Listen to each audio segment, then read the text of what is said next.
What's up, guys? We're back with another exciting video about patents. No, it's not that exciting. So I'm gonna pump in a bunch of B-roll, fishing, and some underwater lure video just to keep it a little bit exciting. But this is a very important topic, one that I get a lot of messages about because I did do an interview with Dylan Adams, the author of Patents Demystified, something along those lines. Sorry, Dylan. Forgot the name of your book. I'll have a link to Dylan's book and a link to the video interview I did with him about 2 years ago, I think. So I do have to make a quick disclaimer. I am the furthest thing you will ever see from a lawyer. This is not legal advice whatsoever, and you should always talk to an intellectual property attorney if you're considering getting a patent on one of your fishing lure designs. Okay, so a quick tutorial on how you can find out if a lure has a patent. This is not like the foolproof method. Like, you generally will need to hire a patent attorney to do a patent search. Patents are written in English, but it's like not English that you and I understand, right? It's some crazy legalese. You can do your own search, like for the Zoom chatterbait patent, right? Go to the Google patent search. You can literally go to Google and just type in Google patent search and it'll take you to the website.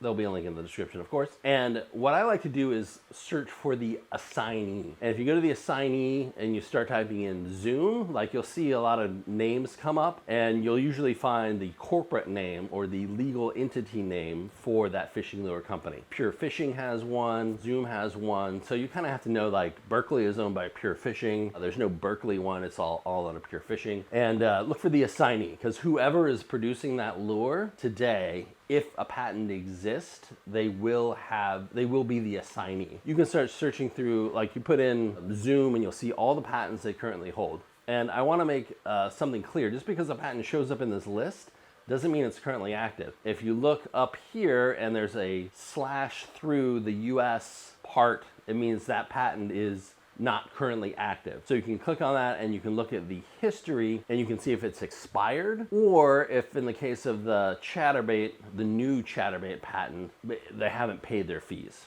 And I don't know why they didn't pay their fees. I don't know if they're trying to hide it or something, but it's just hanging out over there. It's probably like they owe $5 or something, and they'll pay and they go, surprise, we got a new patent. So that's kind of the quick and dirty way to look at utility patents. There is another type of patent called a design patent, which can be a little more difficult to find. Again, if a company is making a lure, you should be able to look up them under the assignee, and if there's a patent out there, it's probably under their name. Now, there are cases where they could see a design that has a patent and they could be licensing it from somebody, so it wouldn't show up under their name. But again, that's why you hire an attorney to go look for those things. Now, design patents are different than utility patents. So the chatterbait patent is a utility patent because it talks directly about how something is constructed. A design pattern is how something looks. So in theory, you could take a bait like our W and Bayou thing and patent how it looks, right? And you would have to describe it in some crazy language that only lawyers understand, but, you know, no one can make a bait that looks like this. Design patents are pretty tough to get. You can't patent anything that occurs in nature or mimics anything in nature. That's why you're never gonna see a patent on, like, the mag draft swim bait, or any swim bait that looks like a fish, anything that looks like a crawl, anything that looks like a turtle. Like, you can't just patent things that occur in nature, right? Because they're natural. Like, you can't own that, bro. So you have to if you make something that looks not like anything in nature, which probably isn't gonna work that well as a lure. I'm thinking maybe the OSP dice lure, but I'm sure you would argue that that looks like a bug or something. One thing you'll see is most fishing lure companies have given up on patenting designs, and there's been a lot of changes to the patent system to prevent people from doing what's called patent hoarding, which is patent everything that they can think of and charge people licensing fees. So you'll see a lot fewer of those around. So the number one thing I see out there that a lot of people throw out is, like, I have this design and I don't see anybody selling it in the market. That has absolutely no relevance to whether you'll be able to get a patent on it or not. People send me designs for lures that they say they don't see anywhere, and it's, you know, a design of a lure that was manufactured back in the 1960s. Now, They don't know that. They're not trying to pull a fast one or anything. It's just the amount of fishing lures produced in the planet since, just the 1950s, over the last 70 years, is mind-blowing, right? I mean, I think the last kind of original lure design that we saw is probably the chatterbait, which we'll get to that patent in a little while. That's kind of the last, I guess, truly like out of left field lure design that I can think of off the top of my head. Like that was based on lures that were already out there as well, which probably makes that patent invalid, but again, we'll get to that in a bit. So you can't patent something that has already been made by someone else or already been out in the public. There's a brief window of time, about a year, of when you can release something to the public and then go back and kind of retroactively patent it. This is a problem with fishing lures, I think. Just because you have a better mousetrap doesn't mean that the market is going to think you have a better mousetrap, right? The slobber knocker, let's take for example. I fish it, I catch fish on it, I think it's totally fine. But I bet chatterbait outsells it probably 10 to 1, right? So a great sample of a lure that works but doesn't really get the market share that the original one gets. So you can come out with a awesome vertical jig that no one's ever seen with some super features, but that does not mean people are gonna just flock to your door and buy a ton of them. So you have what really boils down to a cost-benefit decision to make. So a patent from a patent attorney, you're looking at, probably bare minimum $10,000, I would say, probably 30 on the high end. And that really just depends on how often it gets kicked back from the patent office, how much work they have to do to revise the patent, all kinds of stuff like that. So in the context of fishing lures, I like to look at how many lures do I have to sell to pay off getting that patent. So let's just use a ballpark value of $15,000. So on soft plastics, my profit margin is about $2 to $3 per bag, depending on the lure. I have to sell a crap ton of lures before I even start making a profit if I get a patent on one of my designs. That is not something that I am going to do anytime soon. That doesn't make sense to me. I'd rather spend $15K on marketing than a patent on a design I have in a soft plastic. That's just my logical thinking, right? I see some people, one guy I was talking to said like, oh, I make $8 per, lure for what he was doing. And, still that's like 1,800 lures before you're turning a profit to get a patent on that. Newsflash, like, I don't know if the market for your lure is like that big, right? It does you no good to have a patent on a lure that no one wants to buy. Number two is, I think there's this concept or this thought that, you just get a patent. Like it's going to the store and you're like, I'll have a patent, please. Like it doesn't work that way. You can easily spend $15,000 to get a patent and not get a patent because the patent office says like, this isn't novel. This, has prior art, someone's made it before, it infringes on this patent over here, all kinds of things. So you can get denied, number one. Number two, you can still get a patent, but it's been so narrowed down in focus that it's super easy to get around. We'll talk about the chatterbait again. Two main things on the chatterbait that kind of set it apart is they patented the direct connection of the blade to the head and the shape of the blade, that tombstone. And each of those things are independent. So I can't make a chatterbait or a bladed jig, with a direct connect to the head, and I can't make a bladed jig with a tombstone. So does that stop people from making another bladed jig? No, there's tons of bladed jigs out there, right? Now, you can argue whether or not they're as good or they catch as many fish as the original chatterbait or whatever jackhammer you're using, but it doesn't prevent anybody from making them.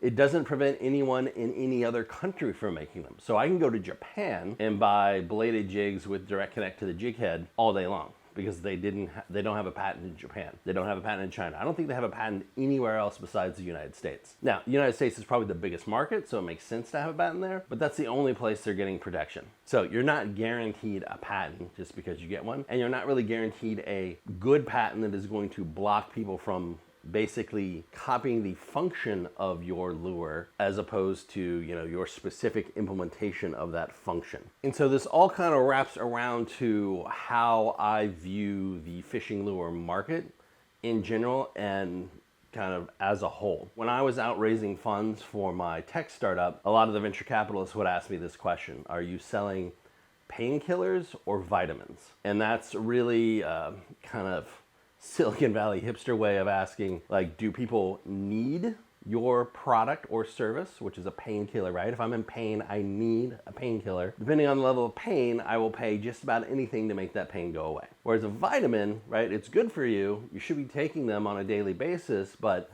there's no like pain that is causing me to take these vitamins. So I'm going to naturally value that a little bit less than the painkiller. Everything in the fishing industry is a vitamin.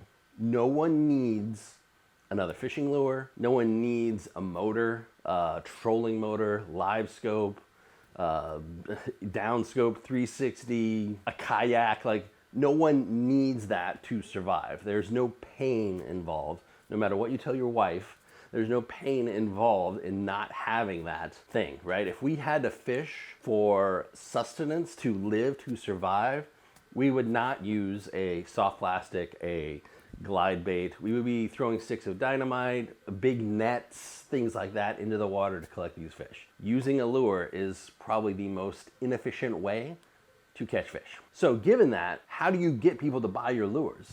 Well, like everyone says, it's all marketing. You have to convince people that your soft plastic, your lure, your whatever is bigger, better, badder, will catch you more fish than the next guy. And the only way to do that is marketing and getting the word out. So that is where I want my money to go, because that is sort of a proven way to get a fishing lure company out there.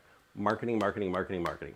End of story. So I would much rather deploy my funds to marketing, getting to where the planet knows WM Bio Lures, rather than $15K on a patent that at the end of the day probably isn't going to do me any good. And what do I mean by that? Not going to do me any good. Let's just say I'm Zoom and I have the chatterbait patent. I have to go after every single person that I feel is violating that patent. It doesn't matter if it's Jimmy in his garage making chatterbaits or it's Berkeley making chatterbaits. I have to go after everyone, and I have to go after everyone equally. What does that mean? Lots of cease and desist letters, which is more lawyer time, by the way. Like, maybe you'll have a lawyer that will give you like a, cut and paste one, but probably not. That's how they make their living, right? You're gonna find somebody out on the internet that's copied your design. You have to call up your lawyer and say, hey, these guys are violating it. Please send them a cease and desist. They're gonna go spend a few hours figuring out who it is, where it is in the letter, create the letter, send it off, and away you go.